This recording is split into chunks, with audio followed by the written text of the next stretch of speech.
is this star power? Where is all this mainstream drawing power? Correct me if I'm wrong here.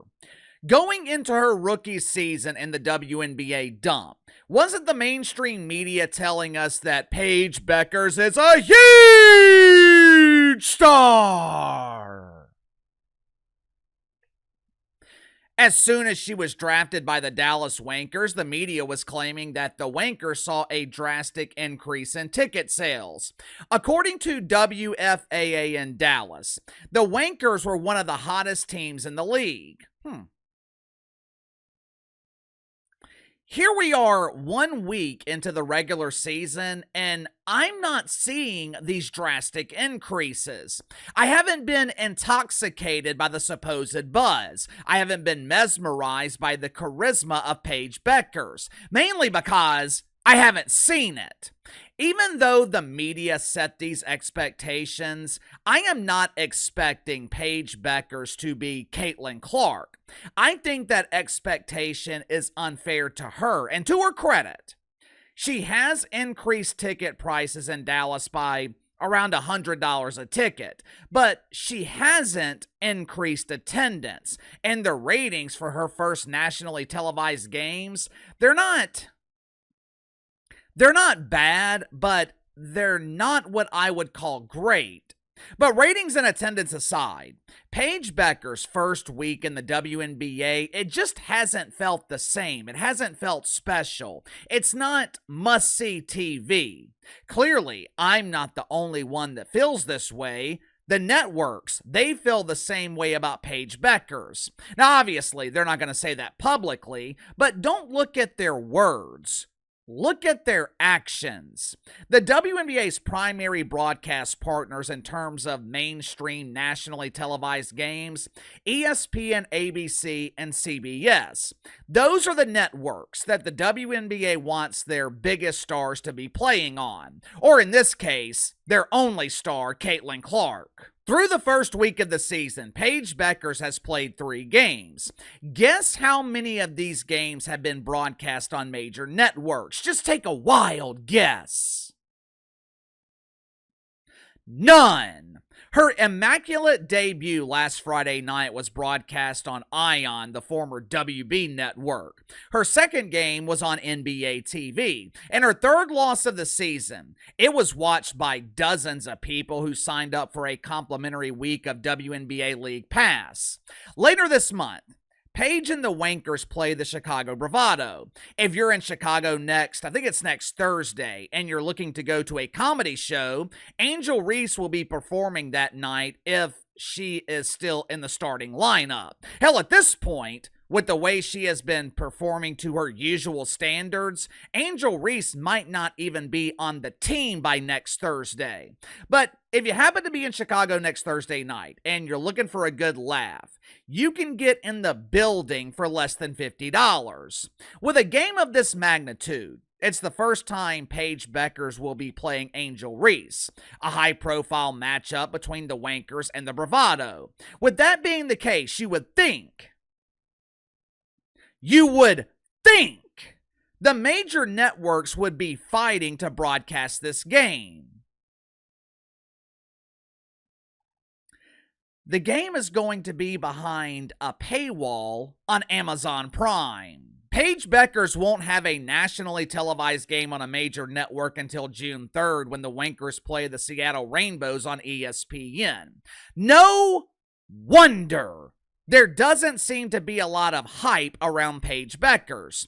We're almost a month into the regular season before she is featured on a major network. And maybe, just maybe, it's one of the reasons why Paige Bueckers is struggling to sell out home games and draw ratings. Make sure to like and subscribe. You can follow me on Twitter at KC_BTL84. Appreciate all the emails that you guys sent yesterday. If you want to contact me, email btlkc84@gmail.com. I tried to respond to all of you guys, but a couple of you were asking me why the channel has been so heavily focused on the WNBA lately. Why we haven't been as focused on CNN, MSNBC, or other political topics. It's not hard to figure out why.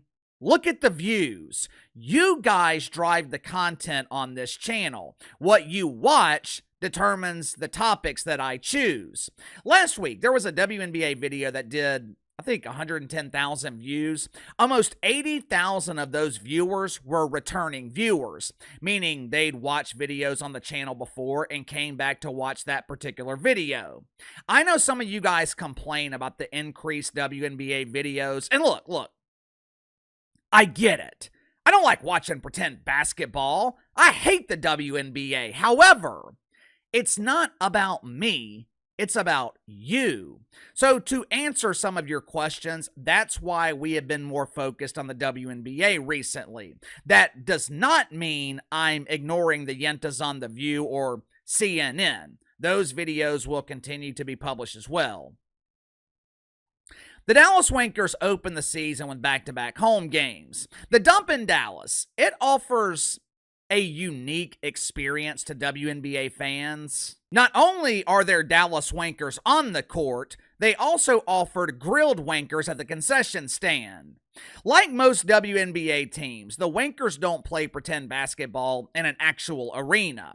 Their games are played at the Civic Center in Arlington, which belongs to the University of Texas at Arlington. The College Park Center holds 7,000 people. Last year, they were averaging around 6,000 a game. With the addition of a so-called superstar like Paige Bueckers, the Dump in Dallas should easily be selling out home games. Right? I mean, 7,000 tickets. That's nothing for a star.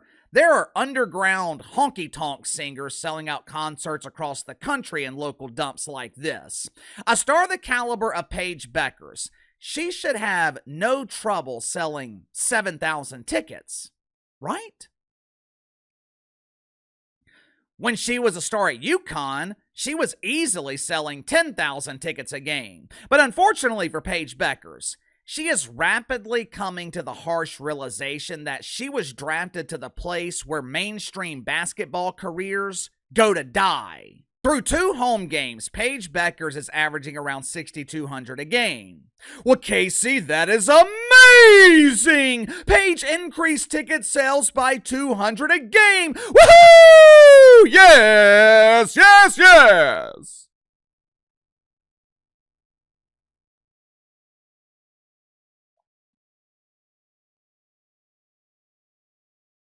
This tiny civic center is only being filled to 88% capacity, and these are tickets sold. This isn't the actual attendance number, which I would imagine is significantly lower.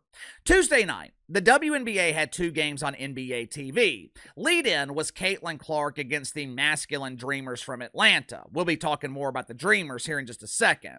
Katie Rue from Waterloo. She drew 581,000 viewers on NBA TV. Immediately after, Paige Bueckers had that number down to a cool 339,000. Like I said, these aren't necessarily bad numbers, but they're not great either. Going into the season, I thought Paige Bueckers had the potential to overshadow Angel Reese. Now, it's still early in the season. Things can change for Paige Bueckers, and they probably will as soon as she plays Caitlin Clark. But as of right now, her debut in the Dump, it's been like a wet fart while you're trying to lose your virginity. On the court, Paige Bueckers could be a potential rival for Caitlin Clark. The problem is, I don't know if that's going to be enough. What would be ideal for the WNBA is if Paige Bueckers and Angel Reese were the same player. You need the dramatics of Angel Reese with the skill of Paige Bueckers. I don't think Paige can be the villain. I don't even know if she wants to be the villain. I'll tell you what the WNBA doesn't need, the shit that happened Thursday night. For those that don't know, Bob Griner, but my name is Brittney. It doesn't matter what your name is. Bob has taken her masculinity from Phoenix to Atlanta this season. The Dreamers were playing Caitlin Clark and the Indiana Felines Thursday night, and Bob Griner fouled out of the game. My inside sources are telling me that it's unusual for a star of Bob's caliber to foul out of a game in the WNBA, but I'm thinking that the refs didn't recognize Bob without the beard. Since this game involved Caitlin Clark, there were cameras in the arena that night recording the action. Vast majority of WNBA players, they're not used to cameras being around. Hell, they're not used to spectators either. WNBA players, they're not used to a lot of things. Money, attention, recognition, bathrooms with running water, road trips involving something with a combustion engine. As Bob Griner was sitting on the bench after fouling out, potentially having flashbacks of sitting in a Russian jail cell with Vlad Puder, cameras caught her immediate reaction. I guess her final foul was called as a foul against Caitlin Clark. The lip readers on social media, they are claiming that Bob Griner made a racially insensitive remark against Caitlin Clark. Now, I'm not a lip reader. I don't like to speculate on things like this, so I'll let you decide for yourself what Bob Griner said. Roll the clip. This is one of those cases where the perception is the only thing that matters. A lot of people believe that Bob Griner said trash followed by fucking white girl. Now, like I said, I'm not a lip reader. I don't know what she said. But again, the perception is the only thing that matters. And the perception throughout the WNBA is players dislike Caitlin Clark because she's white. I think the main reason they dislike Caitlin Clark is because she's white and has elevated the league into the mainstream. Have you noticed? WNBA players aren't doing the same thing to Paige Bueckers. Have you wondered why? Paige Bueckers is one of them. She's in the club, not only because she's incessantly apologized for her white privilege, but also because Paige Bueckers, she's just another player in the WNBA. She's not really elevating the league. The media isn't obsessed with her. WNBA players are openly against the only player that can save this dump from irrelevance. They're going to hate on Caitlin Clark during the regular season, but as soon as they step to the negotiating table to ask for increased salaries, they're going to use Caitlin Clark as leverage. But anyway, give me your thoughts on this. Paige Bueckers has an underwhelming first week in the dump. Why? She doesn't seem to command the attention of the media. Her games aren't being treated as must-see TV, mainly because they're hard to find on TV. Why is Paige Bueckers struggling? Also, give me your thoughts on Bob Griner. Sound off in the comments below. I'll see you guys later.